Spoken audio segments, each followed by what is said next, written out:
I never imagined I'd end up working for a man like Lucas Sutter. I wasn't looking to climb any social ladder or get close to someone rich and powerful. I just wanted to keep a promise my mother made years ago, one I wasn't even alive to witness. It was the kind of debt that doesn't show up in credit scores, but stays rooted in the soul.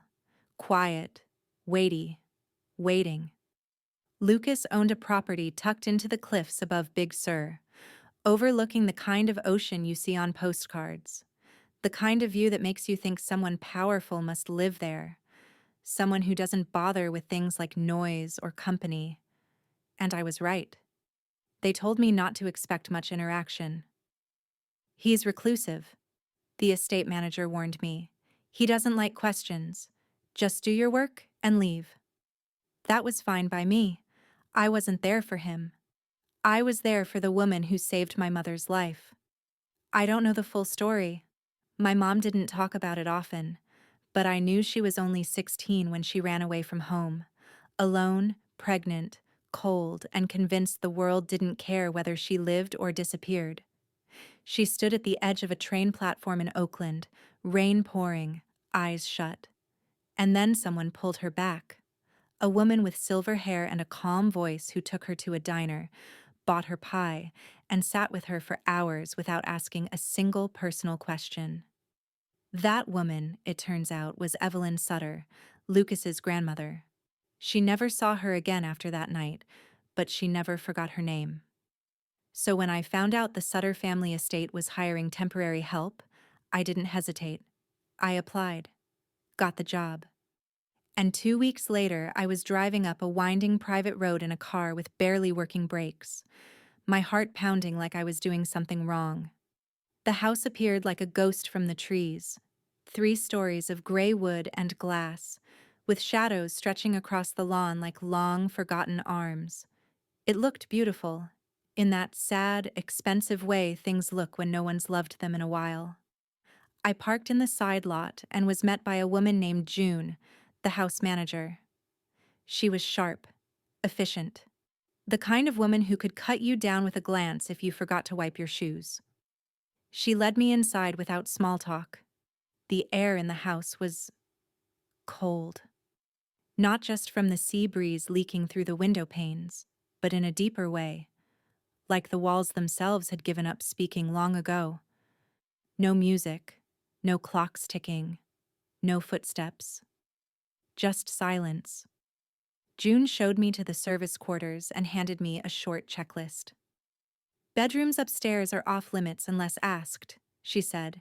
He prefers not to be disturbed. If you see him, don't initiate conversation. I nodded. I wasn't trying to make friends.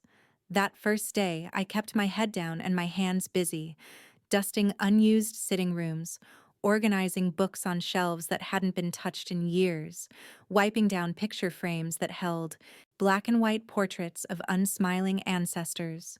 Lucas never appeared. I only caught glimpses. A shadow moving past a hallway, the sound of a door closing far away. But even in those silent impressions, something about him pressed into the space like tension in a drawn bowstring. I didn't know what kind of man he was. I only knew that he lived in a place where time seemed to have stopped, and where even the furniture looked like it had given up waiting to be touched. But there was one room I kept returning to, a glass-walled studio facing the cliffside. It was empty except for an old easel and a dusty armchair. No paintings, no colors, just light spilling in, like it was trying to remind someone how to feel. That night, after I finished cleaning, I stood in that room alone, the ocean roaring below, and whispered a quiet thank you to the woman I never met and to the moment that somehow brought me here. I didn't know yet what was waiting for me inside this house, but I could feel it. Something in this place had been asleep for a long time, and maybe, without knowing it, I was here to wake it up. The first time I saw him up close, he didn't say a word. It was 3 days into the job. I was wiping down the kitchen counters after breakfast service, though I'd never seen him eat. June brought trays in and out of the east wing like clockwork, but I never heard silverware clink, never smelled toast or coffee. I had just finished arranging a bowl of oranges on the marble island when I heard soft, even footsteps behind me. I turned instinctively, and there he was, Lucas Sutter. He looked nothing like the photos that occasionally surfaced in business magazines. In person, he seemed taller somehow, not because of his frame, but because of the way the room seemed to make space for him, as if even the air was reluctant to get in his way. His hair was dark, slightly tousled, like he hadn't cared enough to fix it. Or maybe like he used to, but stopped bothering. He was barefoot, dressed in a long-sleeved black shirt and slate-gray sweatpants. No watch, no phone in hand. Just a presence so still, it made every movement around him feel too loud. We locked eyes, only for a second. There was no smile, no acknowledgement. His expression didn't change, but I felt something heavy in his gaze, like I was being measured, not in judgment, but in quiet curiosity. Or maybe he wasn't seeing me at all. Maybe he was looking through me, past me, into some place he'd been stuck in for far too long. Then, without a word, he walked past me, opened the fridge, took a bottle of water, and left. Just like that.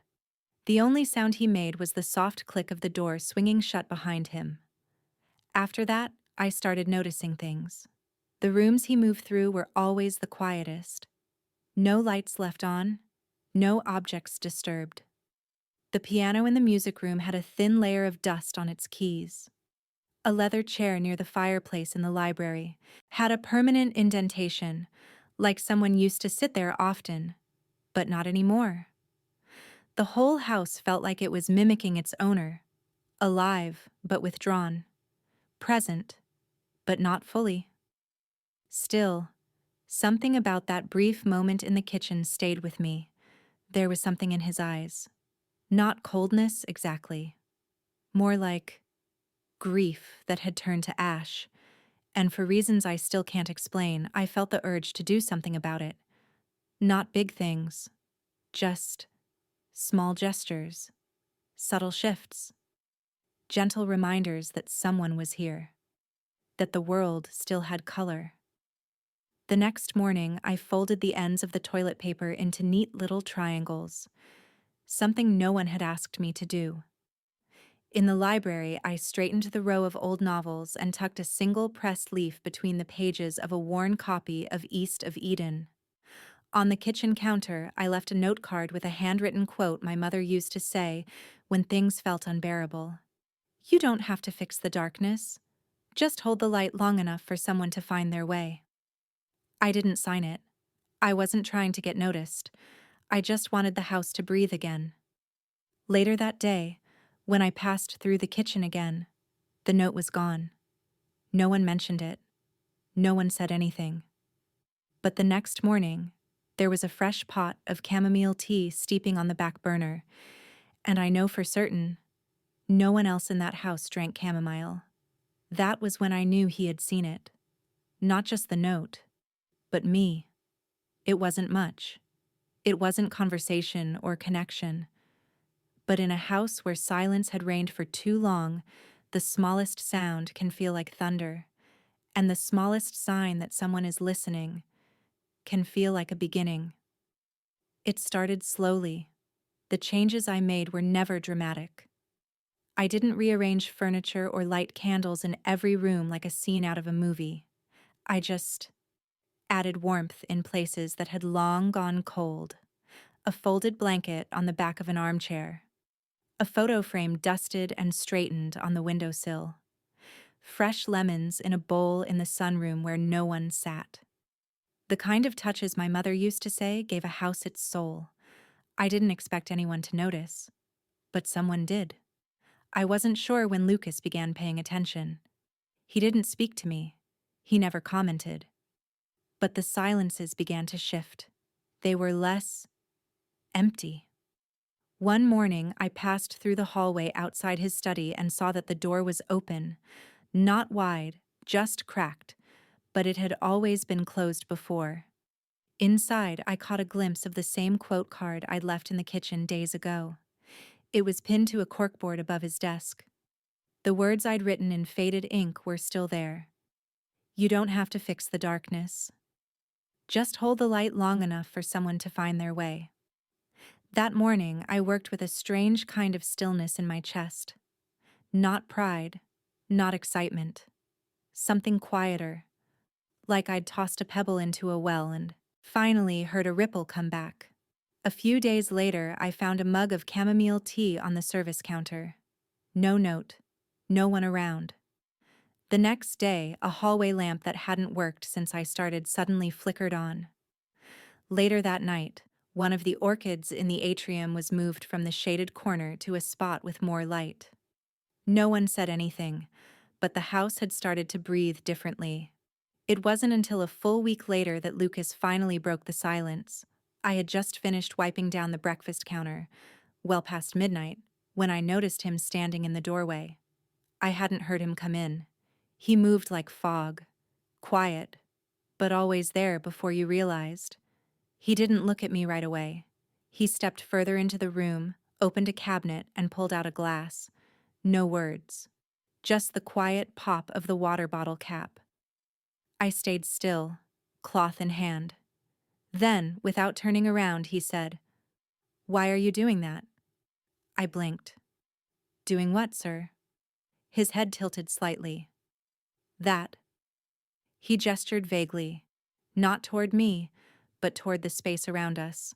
The folded towels, the bowl of lemons, the soft yellow light I'd turned on instead of the usual sterile overheads.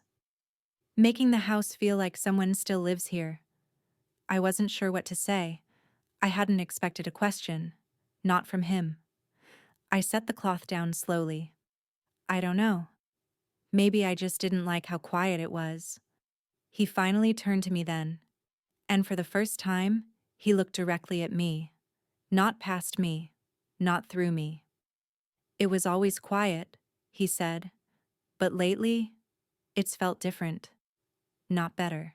Just like something is remembering how to feel." The way he said it, so matter of fact, as if he hated every word as it left his mouth, made my chest ache. "I'm sorry," I said, unsure why I even apologized. "Don't be." His eyes were unreadable. "I think I just forgot what it felt like, for a house to have a heartbeat." He didn't say anything else, just walked out, glass in hand, leaving the room colder than before, but not in a cruel way. More like someone had opened a door that had been jammed shut for years. I stood there alone for a long time, not because I was waiting for something else, but because I realized I wasn't afraid of the silence anymore. It wasn't empty. It was listening. I didn't expect him to speak again. After that night in the kitchen, the way he'd acknowledged the shift in the house's energy, I figured that was it. A brief flicker of something, quickly buried again beneath layers of silence and distance. But 2 days later, it happened. It was late, past 11. I was about to leave through the back hallway when I heard the low hum of music. Not loud, just soft enough to stop me in my tracks. It was coming from the sunroom. That room had always been dark, closed off like it didn't want to be remembered. But now, warm light spilled under the door, and a faint melody, something classical, maybe Debussy, danced in the air. I hesitated. Then I knocked once, lightly. "Come in," a voice said. I pushed the door open. Lucas was seated in the corner, in the old velvet armchair no one had touched since I arrived. A record played on a vintage player by the window. The curtains were half drawn, the moon casting long, pale streaks across the rug. He didn't look surprised to see me. "Did I leave the music too loud?" he asked. I shook my head. "No, it's nice." He gestured to the chair opposite him. "Sit for a moment, if you want." Part of me wanted to make an excuse, to retreat into the familiar rhythm of cleaning and closing up. But something about his voice, steady, low, almost tired, held me in place. I sat down. For a while, neither of us said anything, just listened. Then he spoke again, his eyes focused somewhere near the window. You know, I used to love music. I played the cello growing up. My mother insisted on it. I hated the practice, loved the sound. He smiled faintly, a sad twist of the mouth. After she died, I stopped listening. Couldn't bear it. Everything felt too loud, even in silence. I didn't interrupt. People like to say grief comes in waves, he continued. But for me, it wasn't waves. It was static. Just a constant, numbing noise that drowned everything else out. His fingers rubbed the edge of the glass in his hand. For a while, I thought I was handling it. I showed up to board meetings, signed contracts, made polite conversation. But inside, I felt blank, like I'd been unplugged from the rest of the world. He turned to look at me then, not with vulnerability, exactly, but with something stripped down. Honest. Bare. I'm not saying this to earn sympathy. I don't want anyone's pity. I just thought you deserved to know. If I've seemed distant or cold, it's not you. It's just, I haven't felt much of anything in a long time. My throat tightened, but I kept my gaze steady. He looked down at his glass again. It's strange, he said. The house started to feel warmer, not because of the thermostat, because of you. The tea, the lemons, that ridiculous little origami bird you left on the window. My cheeks flushed. I hadn't even remembered leaving that there. It made me wonder, he said, if maybe it's possible to feel again, even if it's just borrowed, even if it doesn't last. He didn't ask for a response, and I didn't give one. I just sat there, letting the quiet do the talking, because in that moment words would have felt too big, too heavy. And sometimes, the greatest kindness is not offering comfort, but offering presence. After that night, I started staying a little longer, not because I was told to, but because I wanted to. I'd linger near the kitchen after hours, listening for the faint hum of music. Sometimes it was there, sometimes not. But I always left a light on in the sunroom, just in case he wanted the silence to feel a little less alone. After that night in the sunroom, something shifted. Not in a dramatic way. Lucas didn't suddenly start asking me how my day was. He didn't smile more. He didn't stop disappearing for hours behind closed doors, but the air changed. He moved through the house with just a little less weight in his step. The doors didn't slam quite as hard when they closed. And there were moments, small, fleeting, when I'd find him standing still, just listening. To the record player, to the birds outside, to nothing at all. Maybe I was imagining it, or maybe, just maybe, he had started to breathe again. One morning, I found myself staring at the untouched cello in the music room. It sat in the corner, case unlatched, strings loose, like it had been abandoned mid-sentence. Dust clung to the curves. The bow leaned against the wall beside it, unused, like it was waiting for someone to remember how to speak. I didn't dare touch it. But I did take a soft cloth and wipe down the bench beneath it. I opened the windows to let the light in, cracked just enough to warm the polished floor.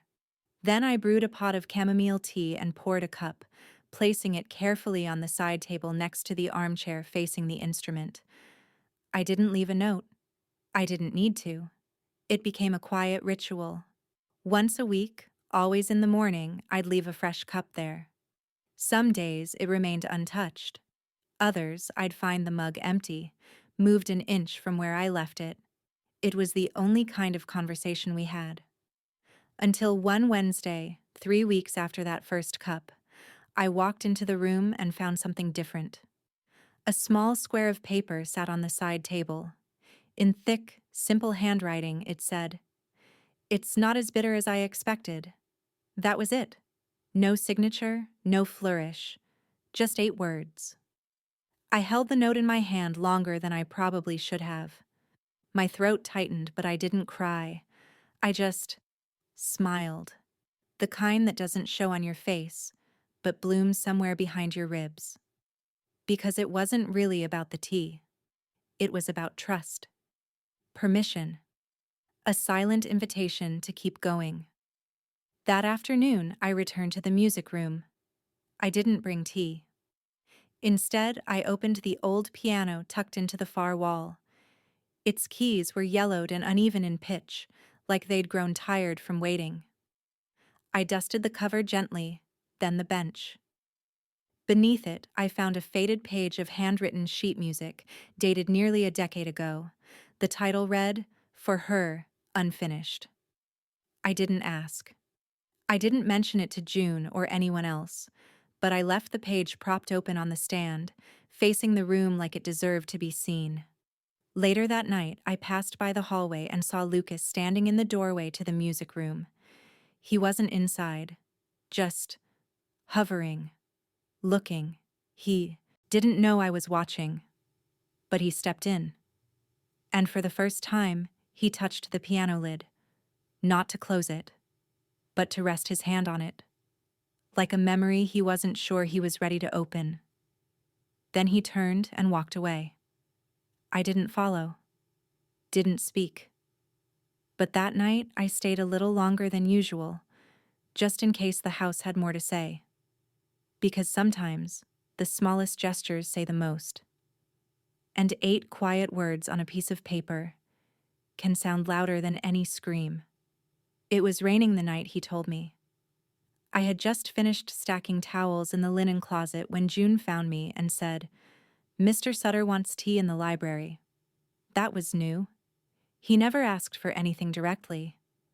I brought the tray, chamomile of course, with honey on the side, and walked down the hallway with footsteps softer than usual. The library lights were already on, casting a golden glow over the worn leather armchairs and shelves lined with books older than me. He was there, standing by the fire, a book in his hand, but not reading, just holding it. When he turned to me, his expression wasn't guarded like it usually was. It was quiet.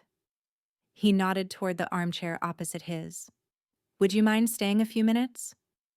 I didn't answer. I just set down the tray and sat. We listened to the fire crackle for a while. It filled the silence in the way only real silence can. Then he said, without looking at me, "Her name was Murren." His voice didn't waver. It didn't need to. We were engaged. For almost a year. I met her through friends in San Francisco. She was a sculptor. Wild. Brilliant. The kind of woman who could walk into a room and make it feel like a cathedral, like everything deserved to be looked at differently. I watched the flames shift and flicker. She didn't care about money. That's what I liked. She made me feel ordinary, grounded. He paused, took a slow sip of tea. When my mother got sick, Maren was supportive at first. She stayed through the hospital visits, the late nights. But grief is a strange thing. It doesn't just change the person who's suffering. It changes everyone around them. He leaned forward slightly, elbows on his knees. The night my mother died, I came home to tell her. I thought she'd hold me. I thought she'd sit with me, even if we didn't talk. But she was packing. That word hung in the air like smoke. She said she couldn't do it anymore, that I'd already left her long before that night, that I had become unreachable, frozen. He turned to look at me then, not accusingly, just plainly. Maybe she was right. I swallowed hard, but still said nothing. After she left, I didn't unpack the boxes, didn't even take down the art she made for the house. I just let the silence move in, and after a while, I stopped noticing it. It became comfortable. Another pause. I didn't stop feeling because of her. I think I stopped feeling long before that. But losing them both, my mother, Then Marin, within the same week, it sealed something in me. He looked back at the fire. Since then, I've kept people out, hired by the hour, smiled when necessary, laughed at the right moments, but none of it landed. It was like I was watching someone else live my life. I nodded, just once, not to validate, just to let him know I was still there. I didn't tell you this because I want anything, he said. I just thought you should know why the silence isn't accidental. It's inherited. From grief. He sat back, finished his tea, and stared at the bottom of the cup like it held some sort of answer. I didn't offer any comfort. Didn't say, she was wrong, or, you'll love again. Instead, I said the only thing that felt honest. Thank you for telling me. He nodded, and that was it. After that night, he didn't talk about Marin again, but sometimes I'd find him sitting by the window, watching the wind move through the trees. And in those moments, the silence between us didn't feel like absence anymore. It felt like something sacred, like the space between notes in a song that wasn't finished yet. It had been a long, quiet day. Lucas didn't leave his study. June said he canceled his afternoon calls. No music played in the house. Even the wind off the cliffs seemed softer, like it was waiting for something too. I moved through the house the way I always did, light on my feet, small touches here and there. But I kept glancing toward the east hallway, the one that led to his wing. I never had a reason to go there. It was his space, his silence. But something felt different that day. Not heavier, just still. It was close to midnight when I stood in front of his door. I hadn't planned to be there. I'd finished my work hours ago. I should have left like always. Driven down the coast in my beat-up car with the cracked windshield and peeling dashboard. But instead, I'd gone to the kitchen. Made a cup of chamomile for no one in particular. Carried it in shaking hands. And now I was standing there, staring at the door like it might open by itself. I knocked once. A soft, almost hesitant sound. There was a pause. Then, come in. His voice didn't sound surprised. I stepped into the room. It was darker than I expected. A small lamp lit one corner where he sat in an armchair, barefoot, wearing a simple t-shirt and pajama pants. No fire in the hearth. No book in hand. Just him. He looked up at me, brow furrowing slightly when he saw the mug. I brought tea, I said quietly. I wasn't sure if... I trailed off. He didn't move, so I crossed the room and set it on the side table next to him. When I straightened, he was still looking at me. Not guarded, not curious, just waiting. Is everything okay? He asked. I took a breath. I'm not sure. He leaned forward, elbows on knees. Did something happen? No, I said, then added, yes, but not outside, just inside me. He blinked slowly. I don't know what this is, I said. This, whatever we've been doing, it's not exactly friendship, it's not romance either, but it matters. To me. He stayed quiet, eyes fixed on mine. And I don't want to ignore it anymore, I continued. I'm not here because I pity you. I'm not trying to fix you. I took another step toward him. I'm here because something about this house, about you, it woke something up in me too.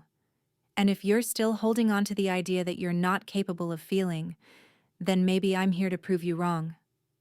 His jaw tightened, but not in anger. More like fear. I sat on the edge of the couch across from him. Not close enough to touch, but not far enough to leave room for misunderstanding.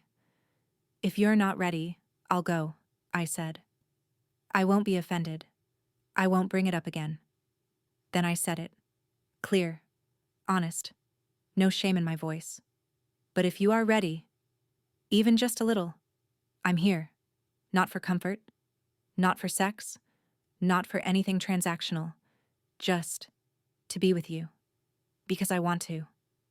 Because I believe there's still something alive in you worth holding on to. He didn't answer right away. The room felt full, like it was holding its breath. Then, slowly, he stood up, walked to the window, opened it just a crack. The wind carried in the salt of the ocean and the faintest sound of waves below.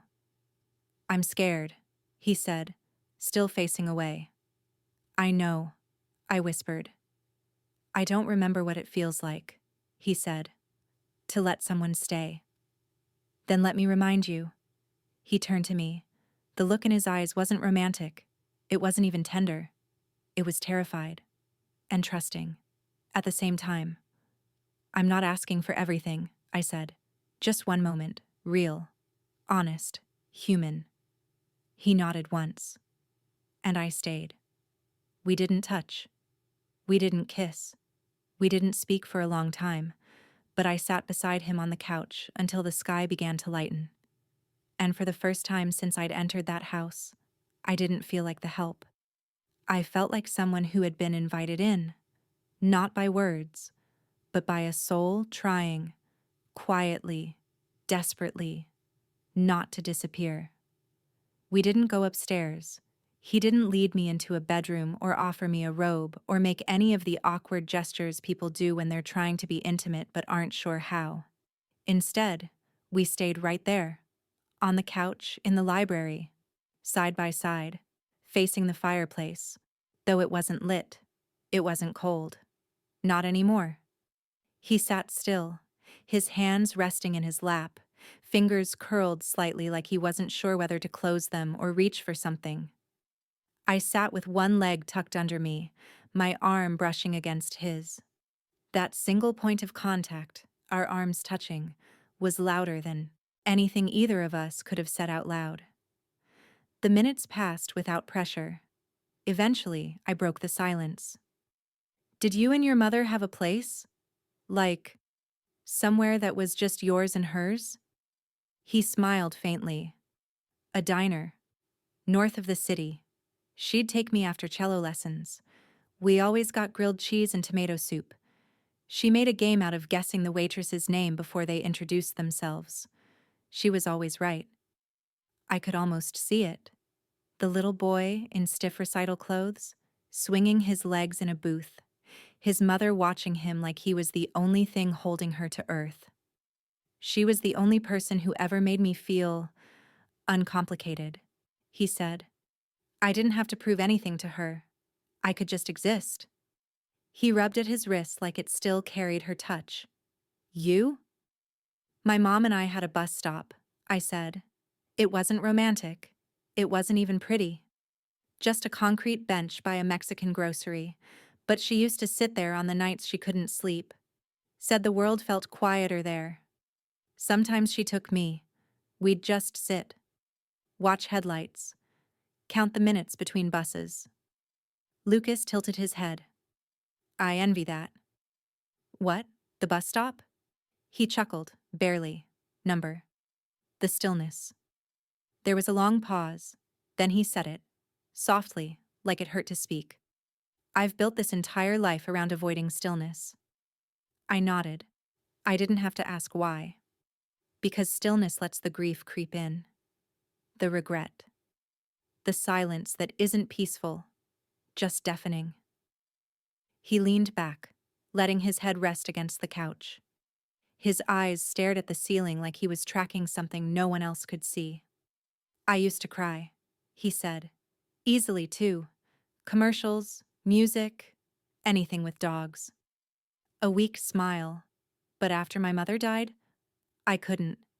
Not even at her funeral. I stood there, in a tailored suit, giving a eulogy I didn't write, surrounded by people who called her Evelyn but never knew how she made me peanut butter pancakes on Tuesdays." He paused. I remember thinking, why can't I feel anything? Why am I so dry? He turned his head toward me, and I stayed that way. For years I didn't say, "It's okay." I didn't tell him, "You were grieving." He didn't need validation. He needed witness. so I reached out and took his hand. His fingers tightened around mine like he wasn't expecting it, but didn't want to let go. And then, after a moment of stillness so full it almost broke the air between us, he did. His chest rose once, then again, and tears came. Not loud, not shaking, but real, heavy, clean, unapologetic. I held his hand. That was all. He cried quietly for several minutes. Then he exhaled like something old had finally left him. When he opened his eyes again, they were clearer. I don't know what to say, he murmured. You don't have to, I said. And I meant it. We fell asleep on that couch, side by side. No blanket, no promise, no title. Just two people who had been trying not to disappear. And for the first time in years, neither of us was alone in the dark. It started with a photo. A grainy, low-light shot taken from somewhere near the driveway, probably through the iron gates. In the picture, you could barely see our faces. Just the curve of my shoulder as I walked beside Lucas, his hand gently resting on the small of my back. We weren't touching in any scandalous way. We weren't kissing. But there was something undeniably tender in the image, something true. And that was all it took. The first headline dropped 2 days later. Reclusive billionaire linked to young maid. Sources say she's living on the property. Then came the others. From scrubbing floors to Sutter's favorite. Cinderella or gold digger? The girl who got past the gate. I didn't even know about the articles until June handed me a sealed envelope in the kitchen, her expression tight. Inside was a printout of the photo. Below it, my name. Full name. Age. Hometown. I could barely breathe. I found Lucas in the study, staring out the window like he was expecting a storm to roll in from the ocean. He didn't turn when I entered. You saw it? I asked. He nodded. It was inevitable. That made me pause. Inevitable? I echoed. You think this is normal? No, he said. But it's familiar. I tried to laugh. I couldn't. They're calling me a maid-turned-lover, I said, like I climbed into your bed with a mop and ambition. He turned then, slowly, calmly. They don't know you, but they think they do. I hated how my voice shook. They're saying I manipulated you, that I'm chasing inheritance, that I... He crossed the room in 3 steps, gently placing his hands on my arms. Stop, he said. I looked at him. I can't do this. I didn't come here to be in a tabloid circus. I know. I came here because your grandmother saved my mom's life. Because I wanted to repay that. And now I feel like I've ruined everything. You haven't. Then why does it feel like the walls are closing in? He didn't answer right away. Instead, he let go of my arms and walked to the fireplace. He stared at the ashes in the grate like they were telling a story only he could hear. I've lived my whole adult life in the shadows, he said finally. I thought I was safe there. But maybe I was just hiding. He turned back to me. You didn't ruin anything. You brought life into this house, into me, and that's exactly why they're coming for you. I felt like I couldn't breathe. Maybe I should go, I whispered. The words tasted like betrayal, even as they left my mouth. He took 1 step toward me. If you go now, they win. I shook my head. This isn't a war. No, he said.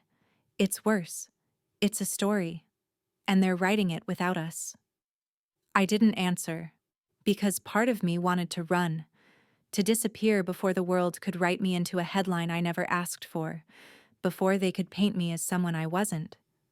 But another part of me, quieter, steadier, wanted to stay, to fight for something that didn't even have a name yet, something real.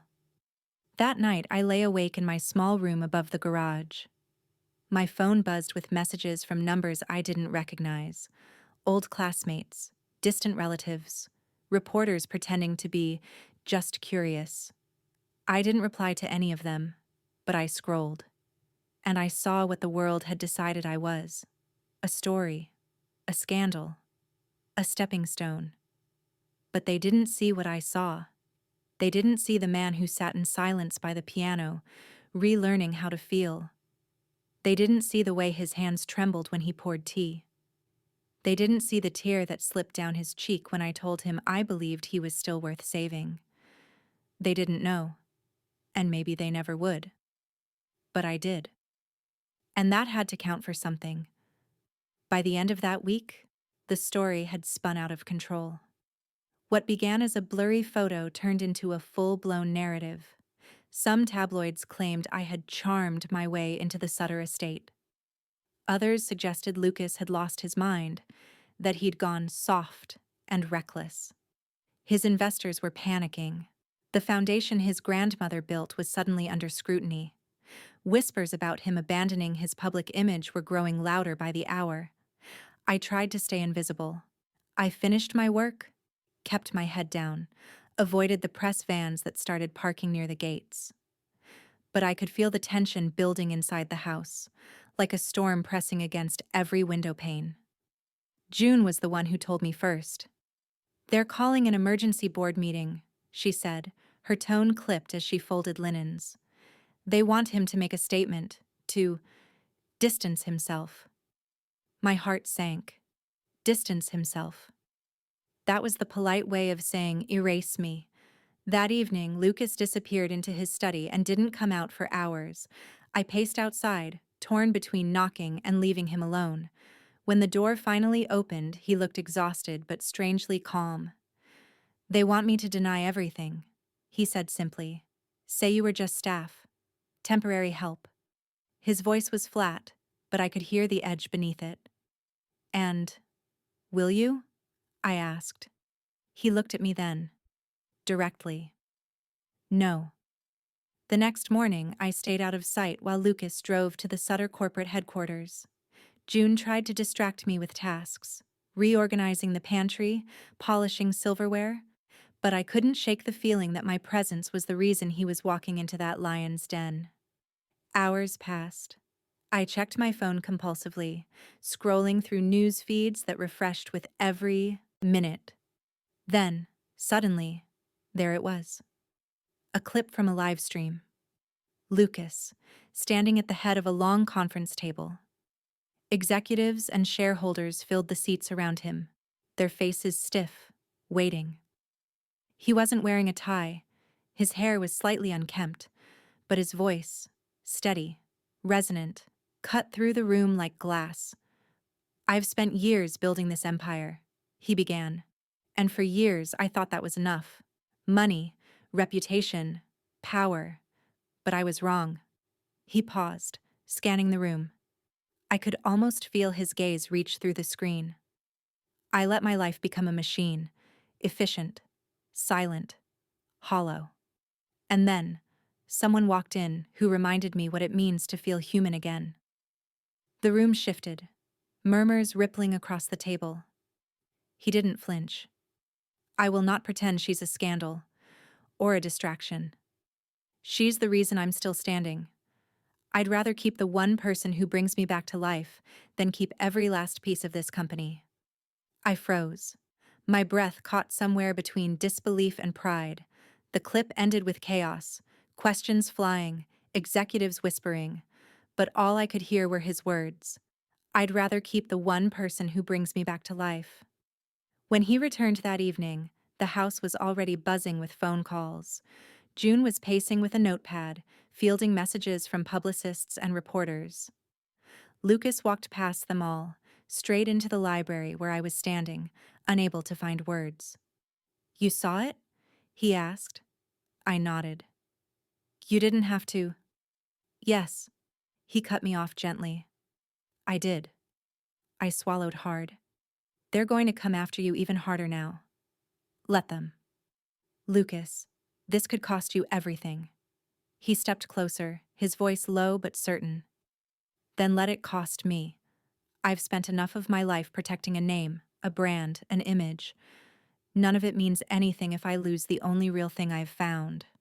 Something in me cracked then, not from fear, from the sheer weight of being seen, fully, without apology. I didn't know how to respond, so I just whispered, "Thank you." He smiled barely. "Don't thank me. Just stay."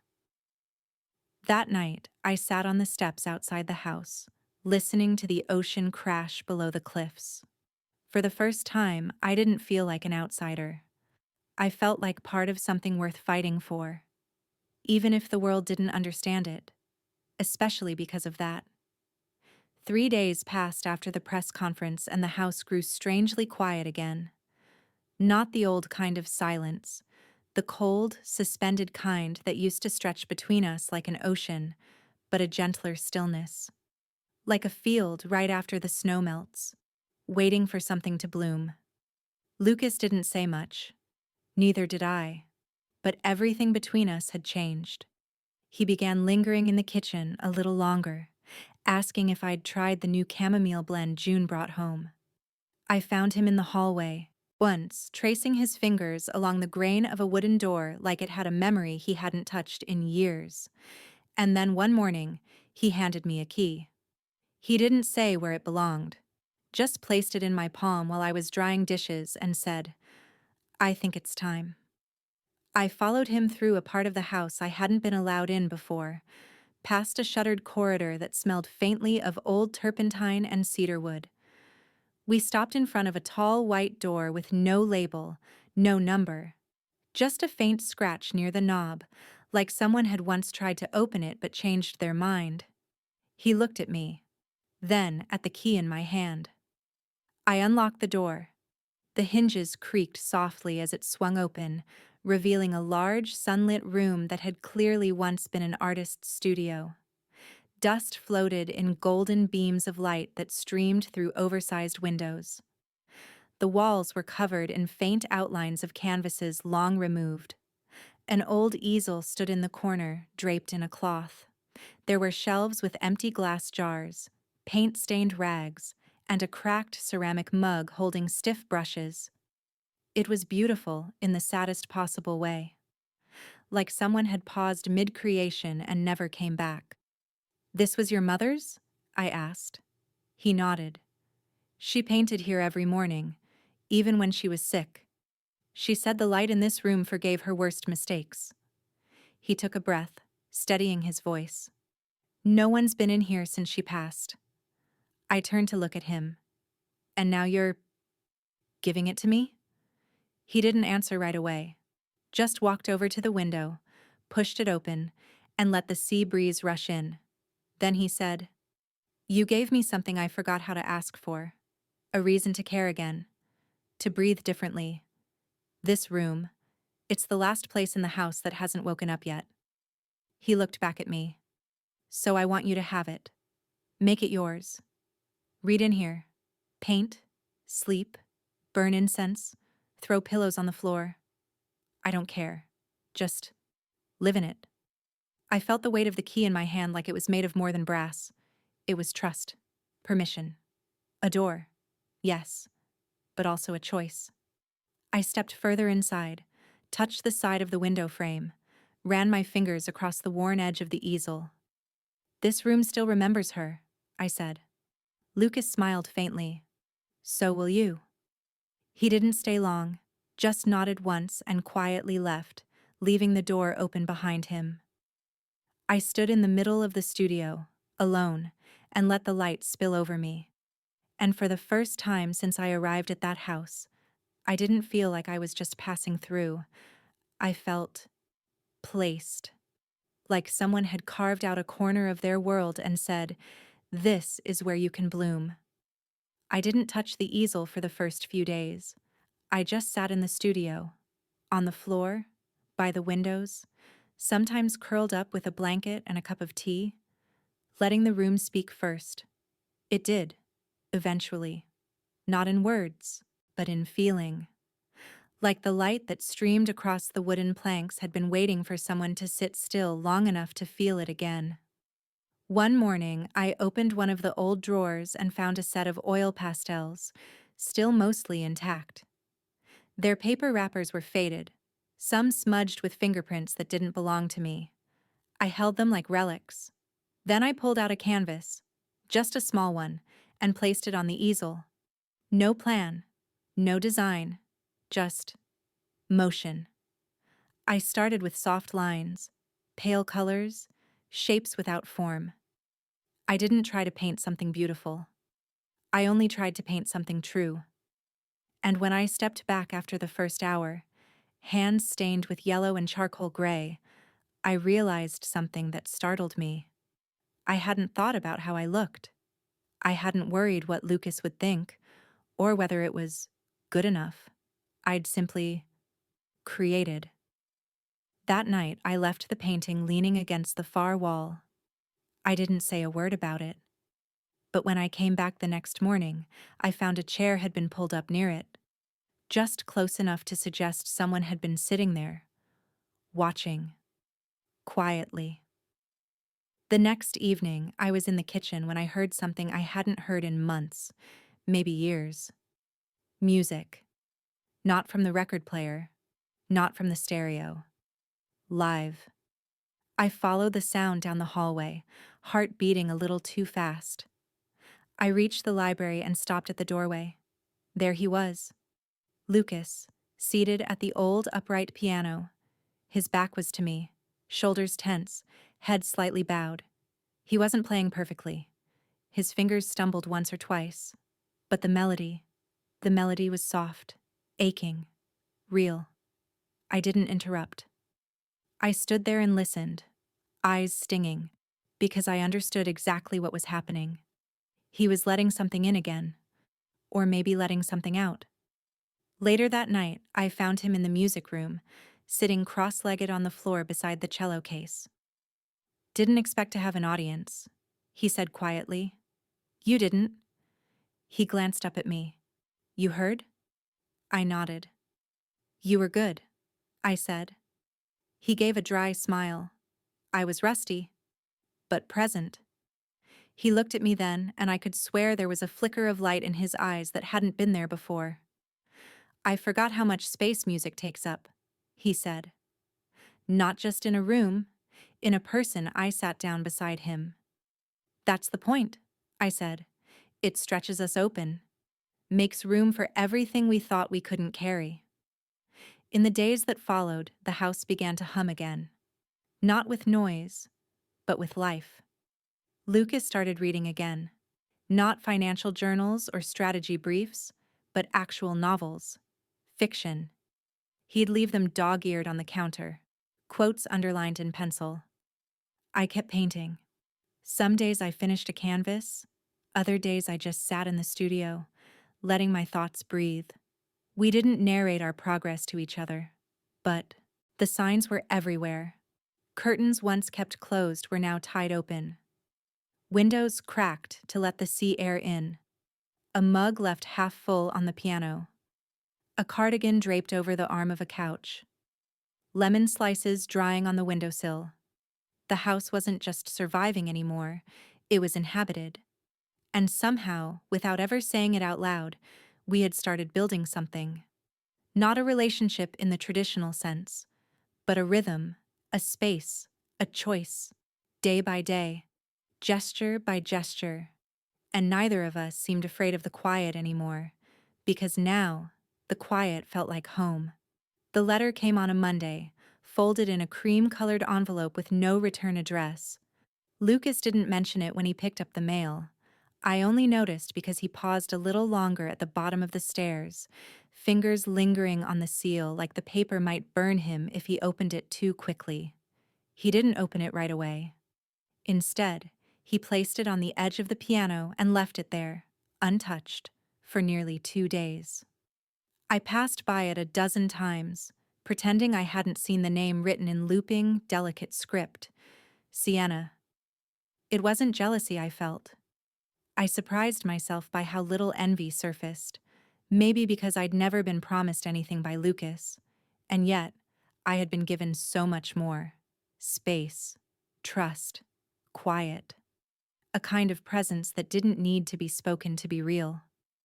On the third morning, I found him in the study with the letter in hand, the envelope torn open, his eyes fixed on the page, unmoving. I didn't ask what it said. I didn't need to. Whatever Sienna had written wasn't designed to reopen wounds. It was clear from the way Lucas sat. Spine not tense, jaw not clenched. He wasn't angry. He was just still, like someone hearing an echo from a very old canyon. Later that day, he placed the letter in one of the drawers of the library desk. I didn't look for it.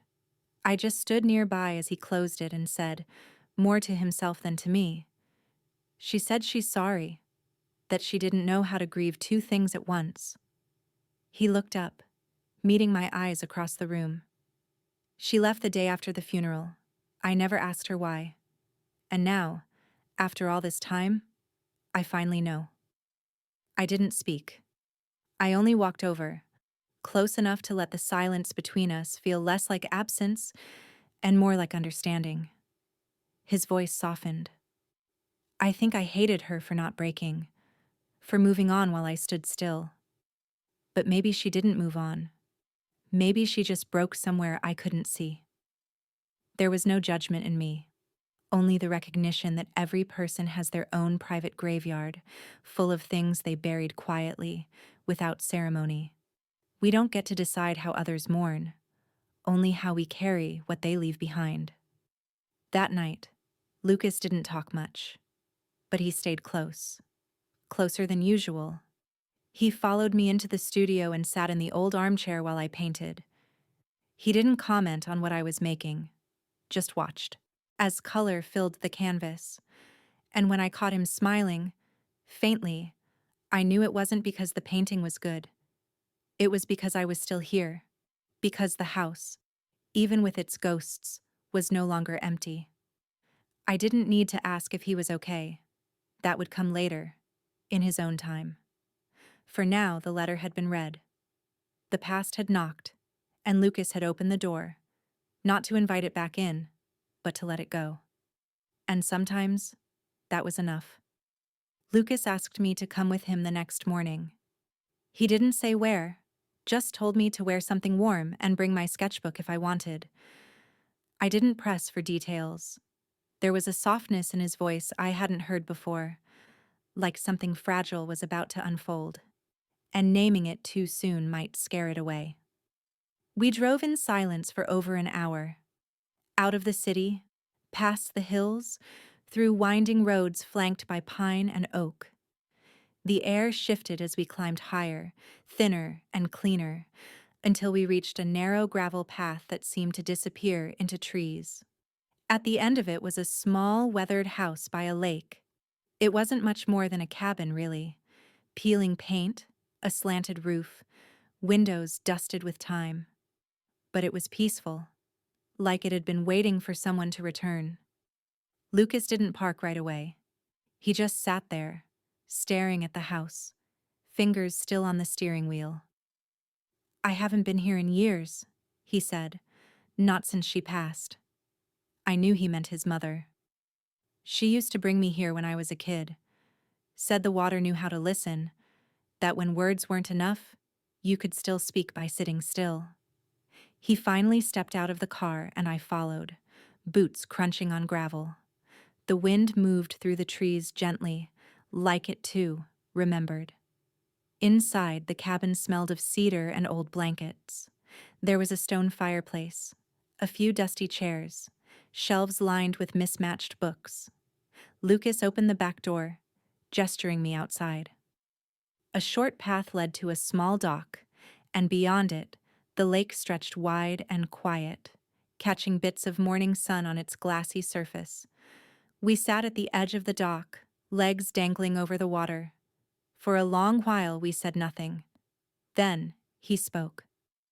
"I used to think loving someone meant always knowing what to say, how to fix things, how to stay strong for them." His voice was low, steady. But after she died and Sienna left, I realized I didn't know anything. Not about love, not about loss, not about myself. I looked at him, but he didn't meet my eyes. His gaze stayed on the lake. When you came into the house, I thought I'd just ignore you like the others. Let you do your job and leave. But then you started changing things. Quietly. No demands, no expectations. Just kindness. His hand found mine on the dock. His fingers were cold, but they curled around mine with intention. I fought it, he admitted. Every time I saw your shoes by the door, or your tea in the kitchen, I told myself it was temporary, that I didn't deserve to feel anything again. But you didn't let me stay numb. He finally looked at me then, and the weight of it nearly stole my breath. I love you. 3 simple words. Not whispered, not dramatic. Just spoken with a kind of steady courage that only comes after grief. Not because you filled some emptiness, but because you saw the emptiness and didn't run. I didn't cry, though something inside me shifted, like a knot that had been quietly waiting to unravel. I love you too, I said, my voice barely louder than the water brushing the dock. He smiled then, really smiled. Not the small, guarded curve I'd seen before, but something real. Software unarmored. We sat there until the sun began its descent, painting the lake in shades of gold and rose. He didn't speak again, and neither did I. We didn't need to. The lake was listening, just like his mother said it would. And maybe, in that moment, so was the future. Quietly, patiently, ready. It started with a cough. Nothing alarming at first, just a dry sound in the middle of a quiet morning. But then it didn't stop. Over the course of a week, Lucas went from skipping meals to losing sleep. I watched him slow down like a record winding to a stop, one I wasn't ready to stop listening to. He insisted he was fine. Just the cold, he said. But I saw the tremble in his hands, the way he leaned against the doorway for balance. By the time he finally agreed to go to the hospital, he couldn't walk without holding on to me. The hours in the emergency room felt like years. Tests, scans, whispers between nurses. Then came the words no one wants to hear. Surgery. Urgent. Risky. A complication they hadn't seen coming. Something about his lungs, inflamed and compressed. I signed papers with shaking hands. I called no one. There was no one to call. When they wheeled him into the operating room, he looked at me, really looked, and said, "Don't let them turn off the music in the house." It was half a joke, half a plea. He didn't want to return to silence. I promised I wouldn't. I waited. For 6 hours, I sat in the corner of a sterile hallway, watching fluorescent lights hum and flicker. I thought about the first night I stayed in his room, when all we did was lie side by side and breathe. I thought about the dock, the lake, his mother's belief that water listened. I whispered to the ceiling, just in case she was listening now. "Don't take him. Please don't." When the surgeon came out, her expression was calm. "He made it," she said. Just those 3 words, and my whole body sagged with relief. I wasn't even aware I'd been holding my breath. Lucas was groggy when I first saw him. Machines beeped softly around him. His hand found mine beneath the blankets, barely moving, but present. I didn't speak. I just rested my head near his shoulder and stayed until sunrise. Recovery wasn't fast, but it was sure. Day by day he returned, first in fragments, then in full. And on the afternoon he finally walked, unassisted, from the bed to the window. He turned to me with eyes so clear they almost hurt. "I should have married you already," he said out of nowhere. "That's the only thing I regret, that I let time pass like it was infinite, like I had forever to say what I knew from the moment you handed me that first cup of tea." I blinked, stunned, not by the words, but by the rawness in them. "I don't have a ring," he added, "and this isn't how I imagined asking. But if you say yes, I'll make the rest of it right." There was no ceremony, no grand gesture, just a hospital room with light pouring in and a man finally unafraid to choose love. I nodded once, tears burning the corners of my eyes. Yes, I whispered, even without the ring. He smiled then, tired but whole. And I realized the house had never really needed music to feel alive. It only needed him, open, vulnerable, still here. We didn't plan a wedding. There were no invitations, no fittings, no dates to send to distant relatives. It wasn't because we didn't want those things. It's just that, somehow, they felt unnecessary. The promise was already made in quieter ways, in nights spent awake by hospital beds, in shared mugs of chamomile tea, in the way his hand always searched for mine in sleep. After he was discharged, we returned to the house on the hill, the one that used to feel like a tomb. It had changed. Or maybe we had. The silence that once loomed now felt like peace. The windows that once held back light now spilled it across the floors. I unpacked slowly, placing my brushes in the old studio room, arranging fresh flowers in the kitchen. Small things, nothing grand. But every gesture felt like saying, "We're staying." Lucas moved slower than before, but with more presence. He took naps by the window, journaled on the back porch, played broken tunes on the piano that somehow still sounded right. One morning he sat beside me with his usual tea and said, "I still feel guilty sometimes. For how long I lived like a ghost." I looked at him, not the old version who avoided eye contact, but the one who had learned to hold my gaze. "You weren't a ghost," I said. "You were just paused, waiting for a reason to breathe again." He exhaled deeply, not quite a sigh, more like a release. "Then you were that reason." I shook my head gently. "I didn't save you, Lucas." "Yes, you did," he insisted, quiet but fierce. "No," I said again, placing my hand over his heart. "I just reminded you that you were worth saving." There was a long pause. He looked at me like he was trying to memorize the lines of my face, like the memory itself might one day need to carry him again. "That's the part I'll never forget," he finally whispered. "That you didn't try to fix me. You just stayed." We didn't call each other husband and wife, not at first, but we moved through life like people who had chosen one another completely. He started introducing me to business partners as the woman who rebuilt my home. I'd smile and never correct him, because in a way, it was true. We cooked together. We argued over laundry. We laughed at old movies on Friday nights. And we never slept apart again. The room where his mother once painted became something new. Not a museum to loss, but a space for creation.